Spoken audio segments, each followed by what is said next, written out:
What's up? I'm gonna talk about love and hip hop. No, I'm not gonna talk about love and hip hop. I already did that. I'm gonna talk about Black Ink, and I'm not editing it out because I don't feel like editing.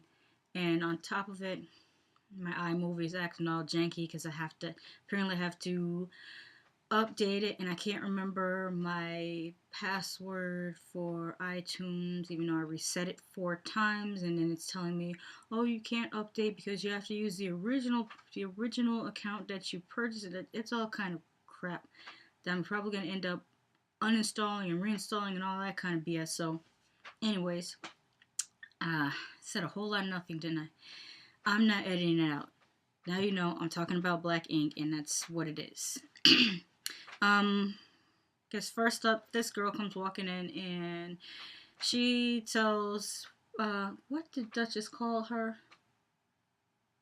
I forgot the name that they gave girls that hang out at tattoo parlors. They gave them a name last season. Duchess called her it, but I can't remember what it was. Anyway, she comes in, she wants a tattoo, but she tells Duchess she's not sure what she wants. And Duchess is like, you really need to be sure what you want put on your body permanently, which I have to agree with. That's kind of true. So, I don't know whether the girl walks out or what happens after that. I just remember after that, they start talking about babies' mamas, and oh shit was laughing about how they found out that there's some frizzy hair right here. How they were laughing at Walt having another baby on the way, and oh shit's laughing about this, but then in the same breath says that he too has another baby on the way. Duchess asks why don't the guys at Black Ink use condoms, and I don't know what the response was. Oh yeah, she said that in a talking head, I believe. No, she didn't. Maybe she said it in the. I think she was standing against the counter when she said it. But anyhow, who knows why they don't use condoms? I have no clue. But her makeup looks really good, which means somebody must have pulled Duchess aside and told her, "Hey, put a little this on," because her makeup looked really, really cute. I think it compliments her. And then we get to some dude named Kid Ink that comes in for a tattoo, and Duchess is designing his tattoo, and Caesar tries to pick apart her design and basically tries to criticize her. And Duchess stands behind her artwork, and she pretty much decides to let the client decide whether they want this on their body or not, which she does, and Kid Ink likes it and wants it on his body. So there, Caesar. So I can say. Oh, Caesar says something about it being too much, especially on a black person, and I did not understand that at all. Because I don't know, it didn't seem like it was too much for any person, but I do have one question about black people and tattoos. Why are we not getting any color in our tattoos? And we're getting a collection of little thises and that's everywhere. Like, usually, not usually, but a lot of times when you see really great tattoo artwork, you don't typically see it on a black person. You see, if you see an awesome sleeve, it's usually not on a black person. I don't understand why are we not getting a really awesome sleeve put on or a back piece, but instead we're getting, little scribblings here and there. Oh, I'm going to scribble something here, and I'm going to want something else scribbled here, and I want something else scribbled there, and it has no kind of cohesiveness at all. You just look like you let a 4-year-old use you as a dry erase board. And I don't understand that. Is it cheapness? Is that, oh, I just want to get all these little $25 tattoos instead of really paying for a $450 tattoo?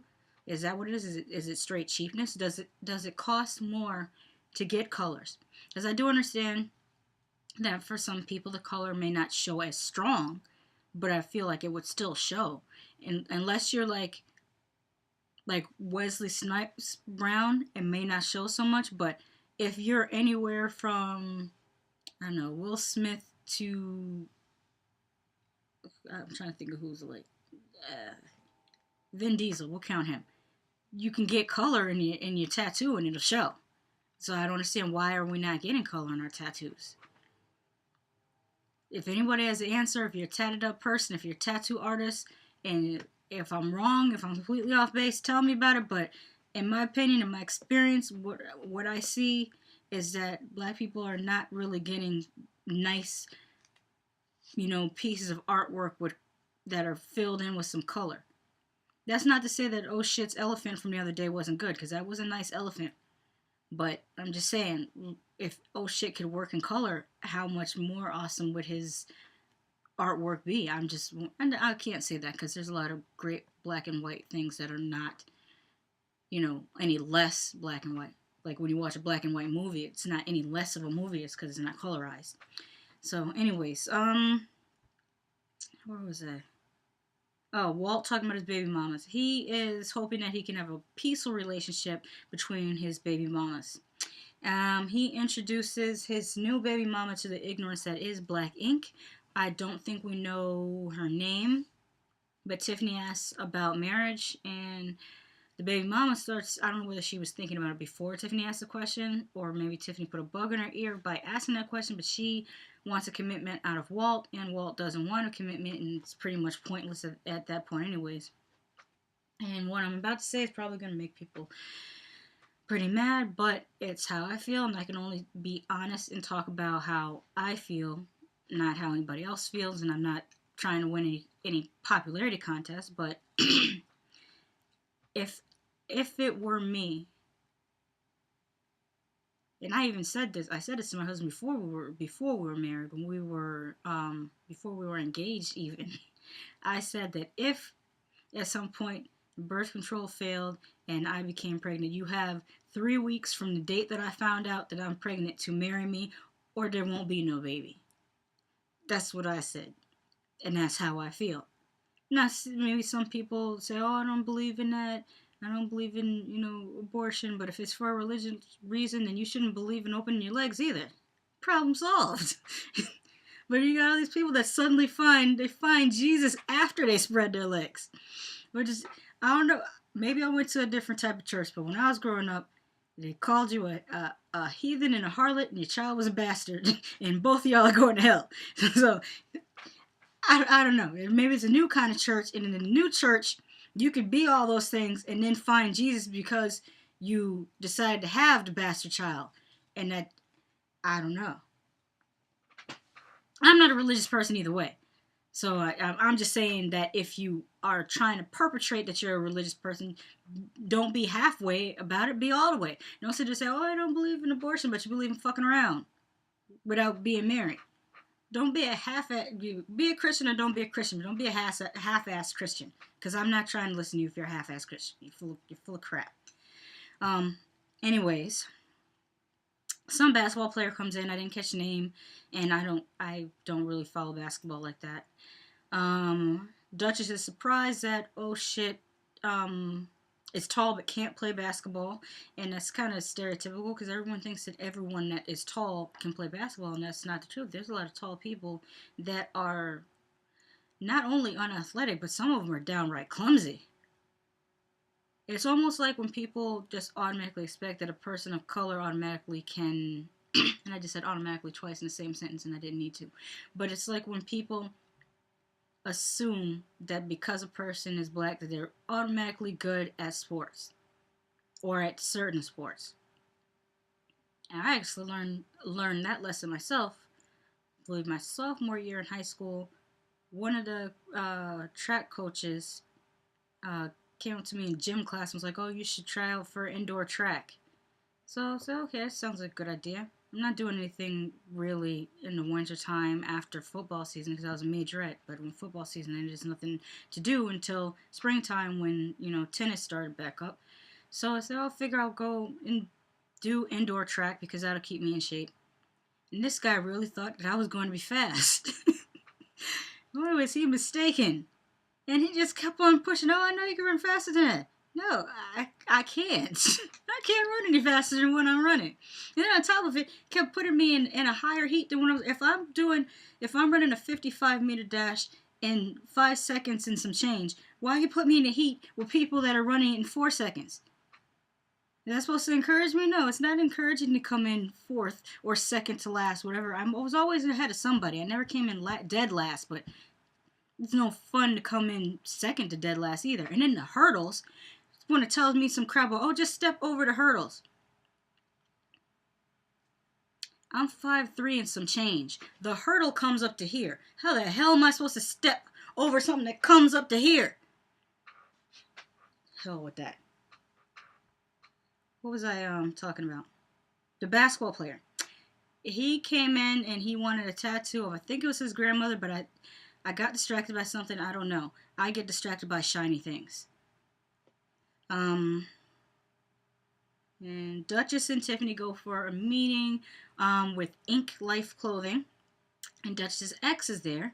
And I noticed a guy with a Billy Goat beard. And I'm wondering what the hell is up with these Billy Goat beards that these dudes are growing. I know I started seeing it in Philadelphia. And then Rick Ross, you know, has the big beard.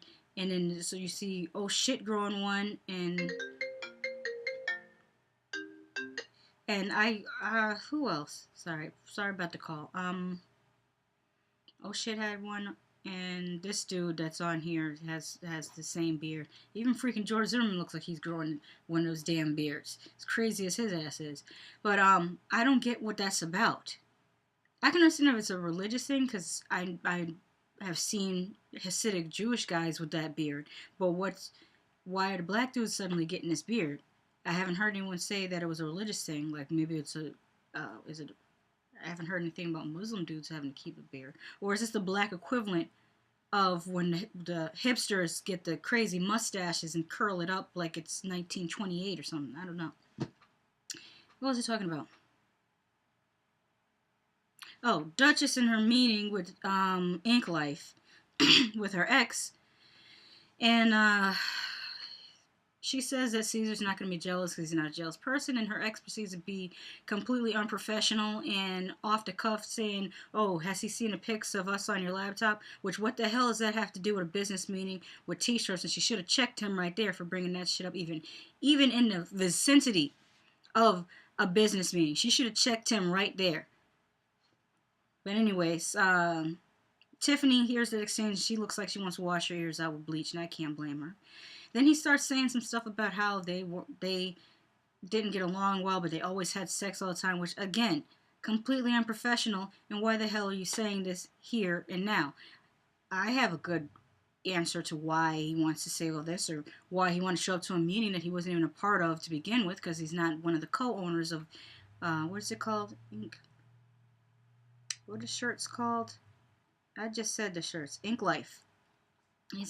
The reason why he's there is because he wants to be on TV too. That's the only reason why that dude showed up. Because he saw you were on TV with Caesar, and he was like, wait a minute, I used to go with her. I want to get on TV too. Because he's, people are like that. What else happens? The other two guys that actually are partners in the Ink Life t-shirt company ask Duchess, is this going to be a conflict of interest if your ex is hanging around us and we're doing business? And Duchess is like, no, it's not going to be a conflict of interest, because she actually thinks that it's not. Then they show Duchess walking down the street with Tiffany, and Duchess looks straight up like a South Orange Blossom Trail hooker. Like, what's that that shows on HBO? Pimps Up, Hoes Down, or The Hookers at the Point. What she had on, if I did not know she was Duchess and know that she was on this TV show and I just saw her walking down the street, I'd be like, that is a hoe. And I don't mean hoe like I don't like this person. I mean like it's for sale. That's what she looked like. And I think it was because she was doing too much. Because you can do booty shorts, and you can do booty shorts with a crop top. But if you do booty shorts with a crop top and platform heels, it's teetering on stripperishness. Because you can do the platform heels and the booty shorts if you had on a full shirt. Because that's the rule. If you're going to have all the chest out, you cover the legs up. If you're going to have all the legs out, then you cover the chest out. But if you have both out, it's a little too much. Unless you don't have either one. Like if you're like a Miley Cyrus, you don't have nothing going on at the top, nothing going on at the bottom. You just look like a 12-year-old boy. No one's going to say anything. No one's going to notice. Teddy comes into the tattoo parlor and he says that it is hotter than a witch's pussy out here. Then they show him in his talking head with his extra medium polyester Galaxy shirt, and that's why you're hot, Teddy. You're wearing a polyester shirt in the summertime. Polyester doesn't breathe, and I learned that the first time I came down to Florida. I learned what breathes and what doesn't breathe, and now I know why people wear all this linen. In the summertime, in Florida, linen and silk are your best friends in the Florida heat. In the summertime, there's nothing can give you any relief if it's not straight cotton, linen, or very thin, breathable silk. If you tried to walk out here in this Orlando sun in the middle of summertime with some polyester on, unless you were native here, because some of the Floridian natives, they could do that and they'll be fine. You'll see, you can pick them out. This was November. Once it drops to 70, 65 degrees, you will see them in a triple fat goose down coat. Because it's 65 degrees, it's freezing. What the hell's going on? I can't think. It's 65 degrees. Where are my gloves? I love it. I love it. Oh yeah. Teddy and Caesar have this little secret handshake. I don't know what that was about, but it was very no girls allowed in our clubhouse. So they do that. Oh shit, baby mama number 2 drops by, and he tells her that he's gonna have a baby mama number 3 very soon. And she asks him why he doesn't learn from his mistakes. He doesn't know. And she is concerned that her son will get less now because it's split amongst 3 children instead of 2. And that's all good. That is a relevant concern. But why are these women never concerned about the potential exposure to STDs that these guys represent? Because if he's messing with you and messing with another girl and maybe another one that you don't even know about, and coming back to you and you letting him hit it raw, you're letting him expose you to potential STDs. That's not cool. What else?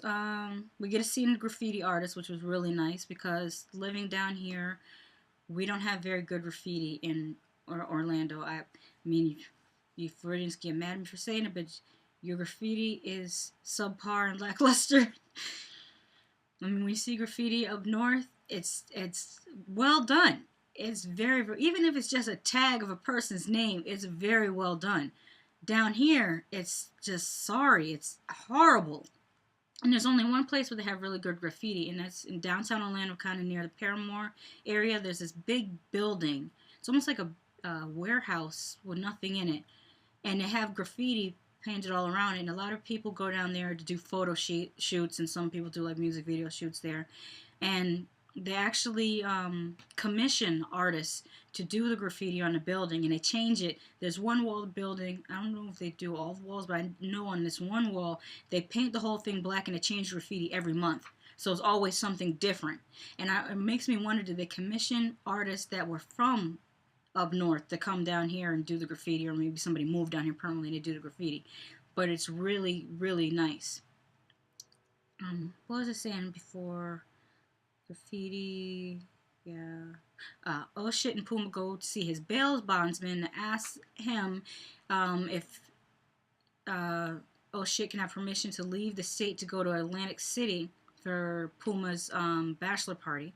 And one thing that caught me off guard, because we're so not used to seeing it, was the bail bondsman was smoking in his office, and that's so unusual to see because most places there's no smoking allowed. So it really was like, oh, is he smoking? And I mean, unless you're watching Mad Men or Boardwalk Empire, you're just not used to seeing people really smoking indoors like that. So that caught me off guard. Puma says that he doesn't like being in a bail bondsman office because they have bad energy, that they have crooked cop energy. And the next thing I remember from that scene was in Puma's talking head, his shirt. He had this 1980s Miami Vice shirt that it was doing everything for me. It was a black shirt, and it had these paint splatters on it that were like day glow and neon, and it just took me back to 1986 in Miami Vice, and I started hearing the theme song in my head, and I was here for that shirt. I would wear that. I would, maybe not a shirt for me, but I would love to have a dress in that fabric, and I would wear it with some bright ass tights too, and combat boots. Yes. Anyhow, Duchess and Caesar go to his family's barbecue in some park, and as they're in the car, I noticed Caesar's jewelry, and as if his neck rolling and his talking heads wasn't questionable enough, this fool has on some big old black, when I say big, like Marge Simpson big beads on his jewelry, on his I keep wanting to say anklet, his bracelet. His bracelet has these big old, I can't even describe. I mean, like I said, the only thing I think of is Marge Simpson, how she has the big pearls. It looked like that, but in black and doubled up around his wrist. And I was like, what? that's not. I mean, there's man jewelry, and then there's that, whatever that was. So, anyways, Duchess is talking about the meeting, and Caesar is a little bit mad that she didn't immediately walk out of the meeting when she saw that her ex was there, which I don't think that.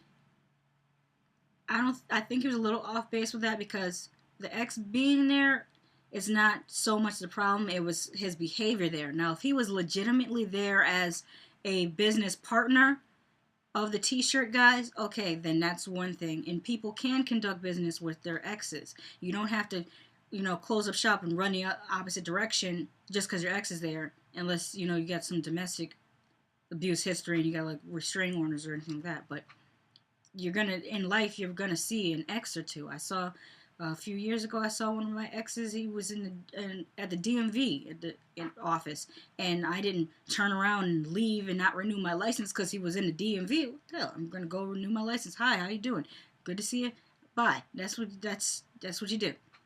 But then again, I might be cut from a different cloth because I've been at family events where my father's first wife and second wife were in the same room, and it was all cool. Nobody was, fussing and fighting. It is what it is. Now I was saying, the ex being there, if he was legitimately there for business reasons, wouldn't be a problem. The problem is that he was there and he didn't need to be there because he was not part of the business negotiations. He was just there to get his face on camera and say a bunch of inappropriate stuff to Duchess. And for that, I would have to agree with Caesar that she should have walked out at that point. Anyways, Caesar talks to his sister Tiffany, and Tiffany, she spills the beans and then some because she didn't stop with just saying what happened. I feel like she embellished a little bit just to stir the pot a little more. And I do not like shit stirrers. I feel like there's got to be more to your personality than that. When you're shit stirred, it just means that you want to be involved in something, but you don't really have anything going on in your life that is important enough for anyone to take notice of. And that's what I see with her. She's a very cute girl, but she's lacking in personality, and she's a shit stirrer. So, what does she say? She tells him, of course, about the comment about the laptop, which is expected. If my sister's ex said something crazy like that in front of me, and I had to interact with her new, boyfriend or husband, I probably would feel compelled to say, hey, did she tell you that she's got some pictures floating out there that you might not like? Yeah, it is what it is. It's what family does. But when Caesar storms off and Duchess comes back, she sits up there and lies and tells Duchess, oh, well, Caesar got mad and stormed off, and I don't know why. You know why? You know good and goddamn well why. It's because of what you said to him. Now, my problem with you is not so much telling your brother about the pictures.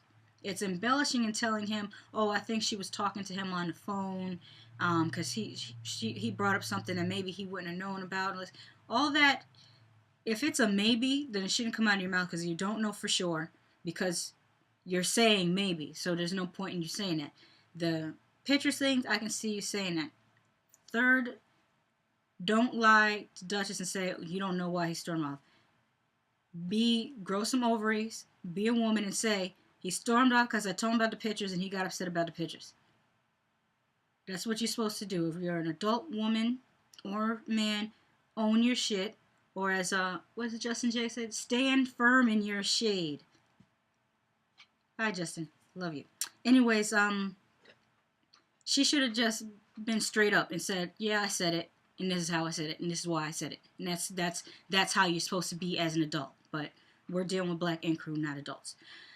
What else happened?